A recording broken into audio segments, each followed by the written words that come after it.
ಪ್ರೀತಿಯ ವಿದ್ಯಾರ್ಥಿಗಳಿಗೆ ಶುಭೋದಯ.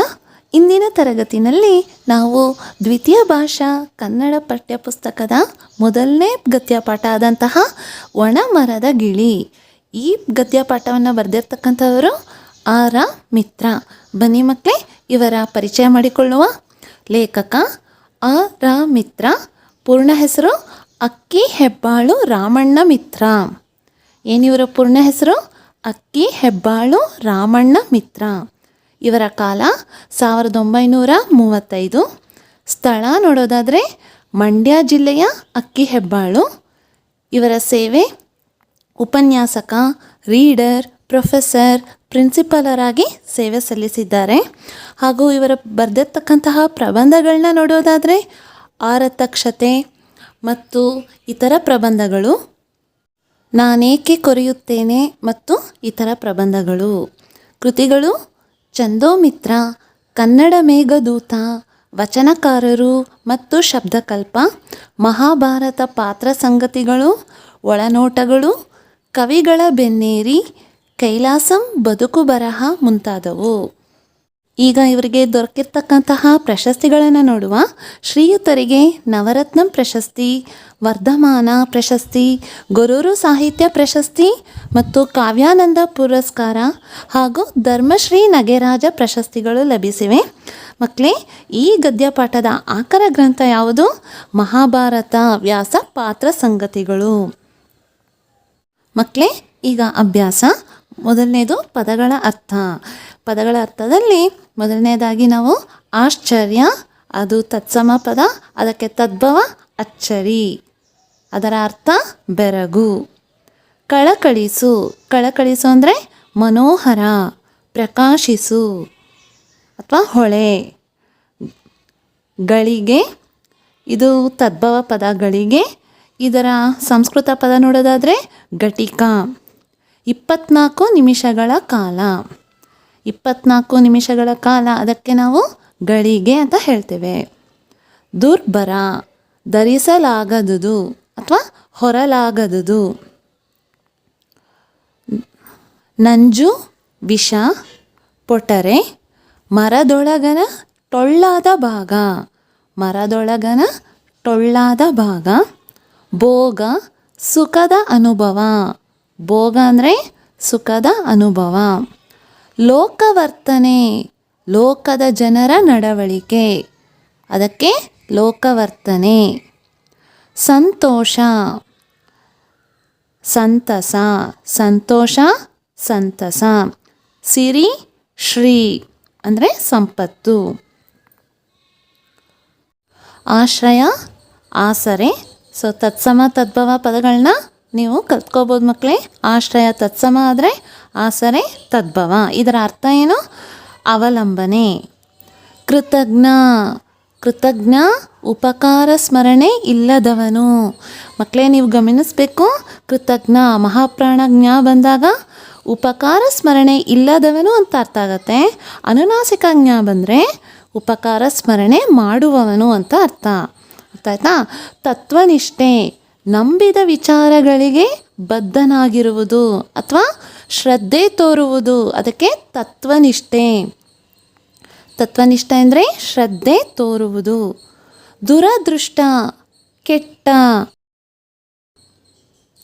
ಪರಹಿತಾಕಾಂಕ್ಷೆ ಅಂದರೆ ಇನ್ನೊಬ್ಬರ ಒಳಿತನ್ನು ಬಯಸು, ಇನ್ನೊಬ್ಬರ ಒಳಿತನ್ನು ಬಯಸು. ಬೀಗು, ಉಬ್ಬು, ಹಿಗ್ಗು ಅಥವಾ ಸಂತೋಷ ಪಡು. ಮುದ ಅಂದರೆ ಹಿಗ್ಗು ಅಥವಾ ಆನಂದ, ಆನಂದವಾಗಿರೋದು, ಅದನ್ನು ಕೂಡ ಮುದ ಅಂತ ಹೇಳ್ತೇವೆ.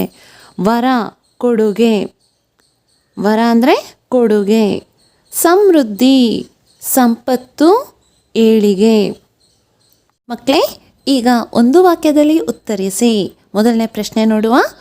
ಬೇಡನು ಪ್ರಾಣಿಗಳನ್ನು ಕೊಲ್ಲಲು ಮಾಡುತ್ತಿದ್ದ ಉಪಾಯವೇನು ಅಂತ ಕೇಳ್ತಾ ಇದ್ದಾರೆ. ಇದಕ್ಕೆ ಉತ್ತರ: ಬೇಡನು ಪ್ರಾಣಿಗಳನ್ನು ಕೊಲ್ಲಲು ವಿಷಸವರಿದ ಬಾಣಗಳನ್ನು ಸಿದ್ಧ ಮಾಡಿಕೊಳ್ಳುವುದು ಅವನ ಉಪಾಯವಾಗಿತ್ತು. ಎರಡನೇ ಪ್ರಶ್ನೆ: ವಿಷದ ಬಾಣವು ಮರಕ್ಕೆ ಏಕೆ ತಗುಲಿತು? ಇದಕ್ಕೆ ಉತ್ತರ ನೋಡುವ. ಒಮ್ಮೆ ಒಂದು ಜಿಂಕೆಯನ್ನು ಬೇಡನು ಬೆನ್ನಟ್ಟಿದಾಗ ಅದು ಬಾಣದಿಂದ ತಪ್ಪಿಸಿಕೊಂಡು ದೂರ ಓಡಿತು. ಆದ ಕಾರಣ ವಿಷದ ಬಾಣವು ಮರಕ್ಕೆ ತಗುಲಿತು. ಮೂರನೇ ಪ್ರಶ್ನೆ, ವಿಷದ ಬಾಣವು ಮರಕ್ಕೆ ತಗುಲಿದ್ದರಿಂದಾದ ಪರಿಣಾಮವೇನು? ಉತ್ತರ, ವಿಷದ ಬಾಣವು ಮರಕ್ಕೆ ತಗುಲಿದ್ದರಿಂದ ಮರವು ಒಣಗಿ ನಿಂತಿತು. ಮರ ಏನಾಯಿತು? ಒಣಗಿ ನಿಂತಿತು. ನಾಲ್ಕನೇ ಪ್ರಶ್ನೆ, ಗಿಳಿಯನ್ನು ಕಂಡು ಇಂದ್ರನಿಗೆ ಆಶ್ಚರ್ಯವಾದದ್ದು ಏಕೆ? ಉತ್ತರ, ಮರ ಒಣಗಿ ನಿಂತರೂ ಗಿಳಿಯು ಆ ಮರದ ಪೊಟರೆಯನ್ನು ಬಿಟ್ಟು ಹೋಗದೆ ಅಲ್ಲಿಯೇ ವಾಸ ಮಾಡುತ್ತಿರುವುದನ್ನು ಕಂಡ ಇಂದ್ರನಿಗೆ ಆಶ್ಚರ್ಯವಾಯಿತು. ಮರ ಒಣಗಿ ನಿಂತರೂ ಗಿಳಿಯು ಆ ಮರದ ಪೊಟರೆಯನ್ನು ಬಿಟ್ಟು ಹೋಗದೆ ಅಲ್ಲಿಯೇ ವಾಸ ಮಾಡುತ್ತಿರುವುದನ್ನು ಕಂಡ ಇಂದ್ರನಿಗೆ ಆಶ್ಚರ್ಯವಾಯಿತು. ಗಿಳಿಯ ಯಾವ ಗುಣವನ್ನು ಇಂದ್ರನು ಮೆಚ್ಚಿಕೊಂಡನು ಅಂತ ಕೇಳ್ತಾ ಇದ್ದಾರೆ. ಉತ್ತರ ನೋಡುವ. ಗಿಳಿಯ ತತ್ವನಿಷ್ಠೆಯ ಗುಣವನ್ನು ಇಂದ್ರನು ಮೆಚ್ಚಿಕೊಂಡನು. ಯಾವ ಗುಣ? ತತ್ವನಿಷ್ಠೆ. ಗಿಳಿಯ ತತ್ವನಿಷ್ಠೆಯ ಗುಣವನ್ನು ಇಂದ್ರನು ಮೆಚ್ಚಿಕೊಂಡನು. ಆರನೇ ಪ್ರಶ್ನೆ, ಇಂದ್ರನು ತನಗಾದ ಸಂತೋಷವನ್ನು ಯಾವ ರೀತಿ ಪ್ರಕಟಿಸಿದನು? ಉತ್ತರ, ಗಿಳಿಗೆ ಬೇಕಾದ ಮರವನ್ನು ಕೊಡುವುದರ ಮೂಲಕ ಇಂದ್ರನು ತನಗಾದ ಸಂತೋಷವನ್ನು ಪ್ರಕಟಿಸಿದನು. ಮಕ್ಕಳೇ, ಈಗ 3-4 ವಾಕ್ಯದಲ್ಲಿ ಉತ್ತರಿಸಿ ನೋಡುವ. ಮೊದಲನೇ ಪ್ರಶ್ನೆ, ಮರವನ್ನು ಬಿಟ್ಟು ಹೋಗದೆ ಇರಲು ಗಿಳಿಯು ನೀಡಿದ ಸಮರ್ಥನೆ ಏನು ಅಂತ ಕೇಳ್ತಾ ಇದ್ದಾರೆ. ಇದಕ್ಕೆ ಉತ್ತರ, ಮರವನ್ನು ಬಿಟ್ಟು ಹೋಗದೆ ಇರಲು ಗಿಳಿಯು ಹಲವಾರು ವರ್ಷದಿಂದ ಈ ಮರ ನನಗೆ ಆಶ್ರಯ ಕೊಟ್ಟಿದೆ, ಹಣ್ಣು ಕೊಟ್ಟಿದೆ, ಹಸಿರು ಬಣ್ಣದಿಂದ ಮನಸ್ಸಿಗೆ ಮುದ ನೀಡಿದೆ, ನೆರಳು ನೀಡಿದೆ. ಆದರೆ ಈಗ ದುರಾದೃಷ್ಟದಿಂದ ಅದನ್ನು ರೋಗ ಬಡತನಗಳು ಕಿತ್ತು ತಿನ್ನುತ್ತಿವೆ. ನಾನು ಎಲ್ಲೋ ಹೋಗಿ ಆಹಾರವನ್ನು ಸಂಪಾದಿಸಿಕೊಂಡು ಬರುತ್ತೇನೆ, ಆದರೆ ವಾಸ ಮಾತ್ರ ಇಲ್ಲೇ. ಸುಖ ಸಂಪತ್ತಿನ ಕಾಲದಲ್ಲಿ ಜೊತೆಗಿದ್ದವರು ದುರ್ಬರಗಳಿಗೆಯಲ್ಲಿ ಕೂಡ ಅವರ ಜೊತೆಗೇ ಇದ್ದು ಉಪಕಾರ ಸ್ಮರಣೆ ಮಾಡಬೇಕು. ಅದಕ್ಕೂ ಒಳ್ಳೆಯ ದಿನ ಬರಲಿ ಎಂದು ಹಾರೈಸಬೇಕು. ಎರಡನೇ ಪ್ರಶ್ನೆ ನೋಡುವ. ಸಾಮಾನ್ಯವಾದ ಲೋಕವರ್ತನೆ ಯಾವುದು? ಉತ್ತರ, ಹಲವಾರು ವರ್ಷಗಳಿಂದ ಆಶ್ರಯ ಕೊಟ್ಟವರಿಗೆ ದುರದೃಷ್ಟ ಅಥವಾ ಆಪತ್ತು ಒದಗಿದಾಗ ಅವರನ್ನು ಕೈಬಿಟ್ಟು ಹೋಗಿ ಕೃತಜ್ಞರೆನಿಸಿಕೊಳ್ಳುವುದು. ಸುಖ ಸಂಪತ್ತು ಇರುವಾಗ ಜೊತೆಯಲ್ಲಿದ್ದು ದುರ್ಬರಗಳಿಗೆಯಲ್ಲಿ ಅವರಿಂದ ದೂರವಾಗುವುದು. ಅವರು ಮಾಡಿದ ಉಪಕಾರ ಸ್ಮರಣೆ ಮಾಡದಿರುವುದು ಸಾಮಾನ್ಯ ಲೋಕವರ್ತನೆಯಾಗಿದೆ. ಈಗ ಮೂರನೇ ಪ್ರಶ್ನೆ ನೋಡುವ. ಗಿಳಿಯು ಇಂದ್ರನನ್ನು ಯಾವ ವರ ಕೇಳಿತು? ಉತ್ತರ, ಗಿಳಿಯು ಇಂದ್ರನಿಗೆ, ದೇವರಾಜ, ವರವನ್ನು ಕೊಡುವ ಇಚ್ಛೆ ಇದ್ದರೆ ಈ ಮರಕ್ಕೆ ಮೊದಲಿನಂತೆ ಹಸಿರಿನಿಂದ ನಳನಳಿಸುವ, ಫಲಪುಷ್ಪ ಭಾರದಿಂದ ಬೀಗುವ, ನೆರಳು ಕೊಡುವ ವರವನ್ನು ದಯಪಾಲಿಸು. ಅದರ ಈಗಿನ ಅವಸ್ಥೆಯನ್ನು ನಾನು ನೋಡಲಾರೆ ಎಂದಿತು. ಮಕ್ಕಳೇ, ಈಗ 8-10 ವಾಕ್ಯಗಳಲ್ಲಿ ಉತ್ತರಿಸಿ. ಮೊದಲನೇ ಪ್ರಶ್ನೆ ನೋಡುವ. ಗಿಳಿಯು ಪರಹಿತಾಕಾಂಕ್ಷಿ ಎನಿಸಿಕೊಂಡದ್ದು ಏಕೆ ಅಂತ ಕೇಳ್ತಾ ಇದ್ದಾರೆ. ಇದಕ್ಕೆ ಉತ್ತರ, ಬೇಟೆಗಾರನ ವಿಷದ ಪ್ರಭಾವದಿಂದ ಮರವೊಂದು ಒಣಗಿ ಅದರ ಪುಷ್ಪ ಸಮೃದ್ಧಿ, ಫಲ ಸಮೃದ್ಧಿ, ಹಸಿರಿನ ಸಿರಿ ಎಲ್ಲವೂ ಮಾಯವಾದವು. ಅಲ್ಲಿ ಬಹುಕಾಲದಿಂದ ವಾಸ ಮಾಡುತ್ತಿದ್ದ ಗಿಳಿಯೊಂದು ಮರ ಒಣಗಿ ನಿಂತರೂ ಅದರ ಪೊಟರೆಯನ್ನು ಬಿಟ್ಟು ಹೋಗಲಿಲ್ಲ. ಅದನ್ನು ನೋಡಿದ ಇಂದ್ರನಿಗೆ ಆಶ್ಚರ್ಯವಾಗಿ ಗಿಳಿಯನ್ನು ಕರೆದು, ಇಂಥ ಒಣಮರದಲ್ಲಿ ವಾಸ ಮಾಡಲು ಕಾರಣವೇನು ಎಂದು ಕೇಳಿದಾಗ, ಗಿಳಿಯು ತಾನು ಹಲವಾರು ವರ್ಷದಿಂದ ಈ ಮರವು ತನಗೆ ಆಶ್ರಯ ನೀಡಿ ಹಣ್ಣು ಕೊಟ್ಟು ಹಸಿರು ಬಣ್ಣದಿಂದ ಮನಸ್ಸಿಗೆ ಮುದವನ್ನು ನೀಡಿದೆ, ಆದರೆ ಈಗ ದುರದೃಷ್ಟಿಯಿಂದ ಅದನ್ನು ರೋಗ ಬಡತನಗಳು ಕಿತ್ತು ತಿನ್ನುತ್ತಿವೆ. ಇಂತಹ ಸ್ಥಿತಿಯಲ್ಲಿ ಅದನ್ನು ಕೈಬಿಟ್ಟು ಹೋಗಿ ಮರಕ್ಕೆ ಕೃತಜ್ಞನಾಗಲು ಇಷ್ಟವಿಲ್ಲ. ಸುಖ ಸಂಪತ್ತಿನ ಕಾಲದಲ್ಲಿ ಜೊತೆಗಿದ್ದವರು ದುರ್ಬರಗಳಿಗೆಯಲ್ಲಿ ಕೂಡ ಅವರು ಜೊತೆಗೇ ಇದ್ದು ಉಪಕಾರ ಸ್ಮರಣೆ ಮಾಡಬೇಕು. ಅದಕ್ಕೂ ಒಳ್ಳೆಯ ದಿನ ಬರಲಿ ಎಂದು ಹಾರೈಸಬೇಕು ಎಂದು ಗಿಳಿಯು ಒಳ್ಳೆಯ ಗುಣದ ಈ ಮಾತನಾಡಲು ಪರಹಿತಾಕಾಂಕ್ಷಿ ಎನಿಸಿಕೊಂಡಿತು. ಎರಡನೇ ಪ್ರಶ್ನೆ, ಗಿಳಿಯ ವರ್ತನೆಯಿಂದ ಮಾನವರಾದ ನಾವು ಕಲಿಯಬೇಕಾದ ಗುಣಗಳೇನು ಅಂತ ಕೇಳ್ತಾ ಇದ್ದಾರೆ. ಉತ್ತರ: ಪ್ರಸ್ತುತ ಪಾಠದಲ್ಲಿ ಗಿಳಿಯೊಂದರ ಕೃತಜ್ಞತಾ ಭಾವವನ್ನು ಮಾನವರು ಕಲಿಯಬೇಕು. ಪ್ರಕೃತಿಯನ್ನು ಪ್ರೀತಿಸಬೇಕು. ಹಸಿರಿನಿಂದ ಮನಸ್ಸಿಗೆ ಮುದ ನೀಡಿದ ಮರಗಳನ್ನು ನಾಶಪಡಿಸುವಂತಹ ಕೆಟ್ಟ ಕೃತ್ಯವನ್ನು ಎಸಗಬಾರದು. ಸುಖ ಸಂಪತ್ತಿನ ಕಾಲದಲ್ಲಿ ಜೊತೆಗಿದ್ದು ಅವರಿಗೆ ಕಷ್ಟ ಕಾಲದಲ್ಲಿ ದೂರವಾಗದೆ ಅವರ ಜೊತೆಗೇ ಇದ್ದು ಉಪಕಾರ ಸ್ಮರಣೆ ಮಾಡಬೇಕು ಎನ್ನುವ ಗಿಳಿಯ ನಡತೆಯನ್ನು ಮಾನವರಾದ ನಾವು ಕಲಿಯಬೇಕಾಗಿದೆ. ಮಕ್ಕಳೇ, ಈಗ ಸಂದರ್ಭ ಸಹಿತ ಸ್ವಾರಸ್ಯವನ್ನು ಬರೆಯಿರಿ. ಮೊದಲನೇ ಪ್ರಶ್ನೆ ನೋಡುವ. ಇಂಥ ಒಣಮರದಲ್ಲಿ ಏಕೆ ವಾಸ ಮಾಡುತ್ತಿದ್ದೀಯಾ? ಆಯ್ಕೆ: ಈ ವಾಕ್ಯವನ್ನು ಆರಾಮಿತ್ರ ಅವರು ಬರೆದಿರುವ ಮಹಾಭಾರತ ವ್ಯಾಸ ಪಾತ್ರ ಸಂಗತಿಗಳು ಎಂಬ ಕೃತಿಯಿಂದ ಆಯ್ದ ಒಣಮರದ ಗಿಳಿ ಎಂಬ ಗದ್ಯ ಭಾಗದಿಂದ ಆರಿಸಲಾಗಿದೆ. ಸಂದರ್ಭ: ಈ ವಾಕ್ಯವನ್ನು ಇಂದ್ರನು ಒಣಗಿದ ಮರದಲ್ಲಿ ವಾಸವಾಗಿದ್ದ ಗಿಳಿಯನ್ನು ನೋಡಿ ಕೇಳಿದನು. ವಿವರಣೆ: ಬೇಡನ ವಿಷದ ಬಾಣದ ಪ್ರಭಾವದಿಂದ ಮರ ಒಣಗಿ ನಿಂತಿತು. ಅದರ ಫಲ, ಪುಷ್ಪ ಸಮೃದ್ಧಿ, ಹಸಿರಿನ ಸಿರಿ ಎಲ್ಲವೂ ಮಾಯವಾದವು. ಅಲ್ಲಿ ಬಹುಕಾಲದಿಂದ ಗಿಳಿ ವಾಸ ಮಾಡುತ್ತಿತ್ತು. ಮರ ಒಣಗಿ ನಿಂತರೂ ಗಿಳಿ ಮರದ ಪೊಟರೆಯನ್ನು ಬಿಟ್ಟು ಹೋಗಲಿಲ್ಲ. ಅಲ್ಲಿ ಸಂಚರಿಸುತ್ತಿದ್ದ ಇಂದ್ರ ಇದನ್ನು ನೋಡಿದ. ಒಣಗಿದ ಮರದ ಮೇಲೆ ವಾಸವಾಗಿರುವುದನ್ನು ಕಂಡ ಇಂದ್ರನು ಗಿಳಿಯನ್ನು ಕರೆದು ಮೇಲಿನ ಮಾತನ್ನು ಹೇಳುತ್ತಾನೆ. ಸ್ವಾರಸ್ಯ ನೋಡುವ. ಮರಕ್ಕೂ ಒಳ್ಳೆಯ ದಿನಗಳು ಬರುತ್ತದೆ ಎಂದು ದೃಢ ನಂಬಿಕೆಯಿಂದ ಗಿಳಿಯು ಕಾಯುತ್ತಿರುವುದು ಸ್ವಾರಸ್ಯವಾಗಿದೆ. ಮಕ್ಕಳೇ, ಈಗ ಎರಡನೇ ಪ್ರಶ್ನೆ. ಏನಾದರೂ ವರವನ್ನು ಕೇಳು, ಕೊಡುತ್ತೇನೆ. ಆಯ್ಕೆ: ಈ ವಾಕ್ಯವನ್ನು ಆರಾಮಿತ್ರರವರು ಬರೆದಿರುವ ಮಹಾಭಾರತ ವ್ಯಾಸ ಪಾತ್ರ ಪ್ರಸಂಗಗಳು ಎಂಬ ಕೃತಿಯಿಂದ ಆಯ್ದ ಒಣಮರದ ಗಿಳಿ ಎಂಬ ಗದ್ಯ ಭಾಗದಿಂದ ಆರಿಸಿಕೊಳ್ಳಲಾಗಿದೆ. ಸಂದರ್ಭ: ಇಂದ್ರನು ಗಿಳಿಯ ಪರಹಿತಾಕಾಂಕ್ಷೆಯನ್ನು ಮೆಚ್ಚಿ ಮೇಲಿನ ಮಾತನ್ನು ಗಿಳಿಗೆ ಹೇಳಿದನು. ವಿವರಣೆ: ಸುಖ ಸಂಪತ್ತಿನ ಕಾಲದಲ್ಲಿ ಜೊತೆಗಿದ್ದವರು ದುರ್ಬರಗಳಿಗೆಯಲ್ಲಿಯೂ ಕೂಡ ಅವರ ಜೊತೆಗೇ ಇದ್ದು ಉಪಕಾರ ಸ್ಮರಣೆ ಮಾಡಬೇಕು ಎಂಬ ಗಿಳಿಯ ತತ್ವನಿಷ್ಠೆಯನ್ನು ಮೆಚ್ಚಿದ ಇಂದ್ರನು ಪರಹಿತಾಕಾಂಕ್ಷಿಯಾಗಿರುವ ಗಿಳಿರಾಯನಿಗೆ ಏನಾದರೂ ವರವನ್ನು ಕೊಡಬೇಕು ಎಂದು ತೀರ್ಮಾನಿಸಿ ಮೇಲಿನ ಮಾತನ್ನು ಹೇಳುತ್ತಾನೆ. ಸ್ವಾರಸ್ಯ ನೋಡುವ. ಇಂದ್ರನ ಉದಾತ್ತ ಗುಣವನ್ನು ಹಾಗೂ ಗಿಳಿಯ ತತ್ವನಿಷ್ಠೆ ಪರಹಿತಾಕಾಂಕ್ಷಿ ಗುಣವು ಕಂಡು ಬಂದಿರುವುದು ಇಲ್ಲಿ ಸ್ವಾರಸ್ಯವಾಗಿದೆ. ಮೂರನೇ ಪ್ರಶ್ನೆ. ಅದರ ಈಗಿನ ಅವಸ್ಥೆಯನ್ನು ನಾನು ನೋಡಲಾರೆ. ಆಯ್ಕೆ: ಈ ವಾಕ್ಯವನ್ನು ಆರಾಮಿತ್ರರವರು ಬರೆದಿರುವ ಮಹಾಭಾರತ ವ್ಯಾಸ ಪಾತ್ರ ಪ್ರಸಂಗಗಳು ಎಂಬ ಕೃತಿಯಿಂದ ಆಯ್ದ ಒಣಮರದ ಗಿಳಿ ಎಂಬ ಗದ್ಯ ಭಾಗದಿಂದ ಆರಿಸಿಕೊಳ್ಳಲಾಗಿದೆ. ಸಂದರ್ಭ: ಇಂದ್ರನಿಂದ ವರವನ್ನು ಪಡೆಯುವ ಸಂದರ್ಭದಲ್ಲಿ ಗಿಳಿಯು ಇಂದ್ರನಿಗೆ ಮೇಲಿನ ಮಾತನ್ನು ಹೇಳಿತು.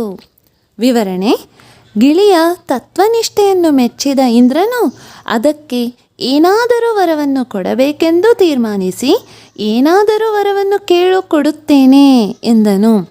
ಆಗ ಗಿಳಿಯು, ದೇವರಾಜ, ವರವನ್ನು ಕೊಡುವ ಇಚ್ಛೆ ಇದ್ದರೆ ಆ ಮರಕ್ಕೆ ಮೊದಲಿನಂತೆ ಹಸಿರಿನಿಂದ ನಳನಳಿಸುವ, ಫಲಪುಷ್ಪ ಭಾರದಿಂದ ಬೀಗುವ, ನೆರಳು ಕೊಡುವ ವರವನ್ನು ದಯಪಾಲಿಸು ಎಂದು ಹೇಳುವಾಗ ಮೇಲಿನ ವಾಕ್ಯವು ಬಂದಿದೆ.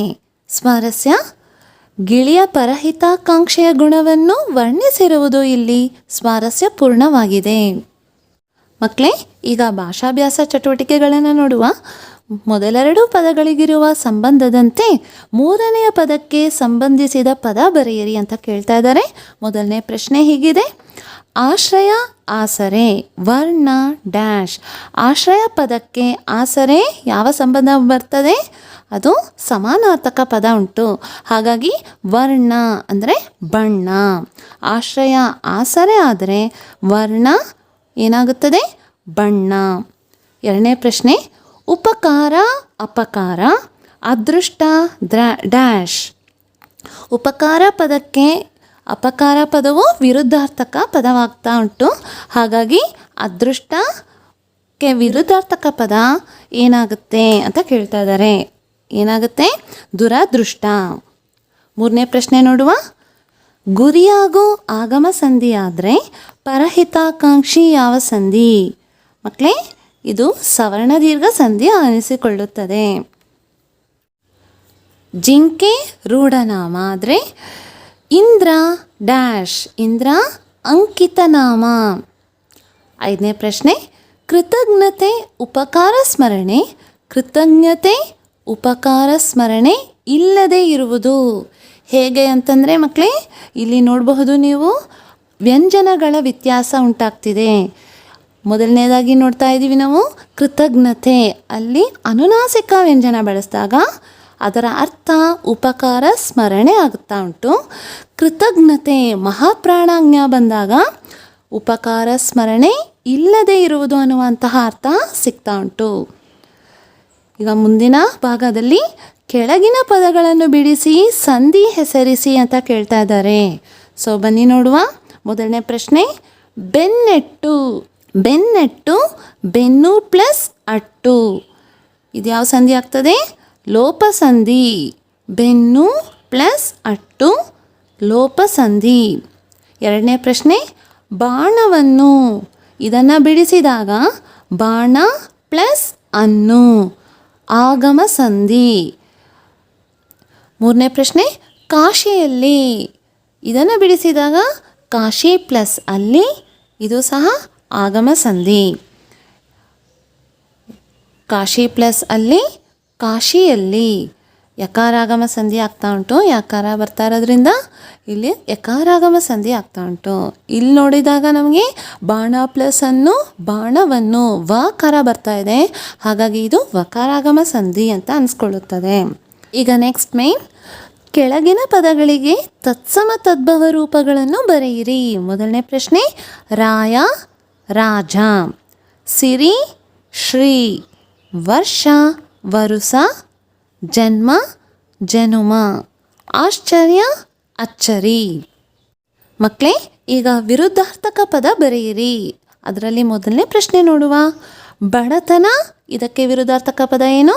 ಸಿರಿತನ. ಬಡತನ ಸಿರಿತನ. ಕೃತಜ್ಞ ಕೃತಜ್ಞತೆ.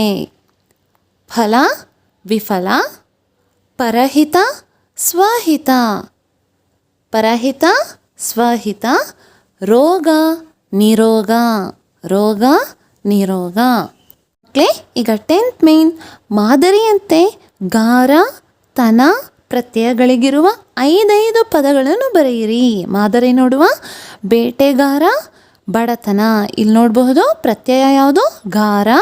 ಹಾಗೂ ಇಲ್ಲಿ ಬಡತನದಲ್ಲಿ ತನ. ಹೀಗೆ ನಾವು 5 ಪದಗಳನ್ನು ಬರೆಯುವ. ಮೊದಲನೇದು ಬೇಟೆಗಾರ, ಕನಸುಗಾರ, ಹಾಡುಗಾರ, ಕೆಲಸಗಾರ, ಹೂಗಾರ. ಈಗ ನೆಕ್ಸ್ಟ್ ಬಡತನ ಅಂತ ಕೊಟ್ಟಿದ್ದಾರೆ. ತನ ಪ್ರತ್ಯಯಗಳಿರುವಂತಹ 5 ಪದಗಳು ಯಾವುದು? ಸಿರಿತನ, ಗೆಳೆತನ, ಹಿರಿತನ, ಮನೆತನ, ಒಡೆತನ. ಮಕ್ಕಳೇ, ಇಲ್ಲಿಗೆ ಒಣಮರದ ಗಿಳಿ ಗದ್ಯ ಪಾಠದ ಪ್ರಶ್ನೋತ್ತರಗಳು ಮುಕ್ತಾಯವಾದವು. ಚೆನ್ನಾಗಿ ಅಭ್ಯಾಸ ಮಾಡಿ ಅಂತ ಹೇಳ್ತಾ ಮುಂದಿನ ಪಾಠದಲ್ಲಿ ಸಿಗ್ತೇನೆ. ಅಲ್ಲಿ ತನಕ ನಮಸ್ಕಾರ.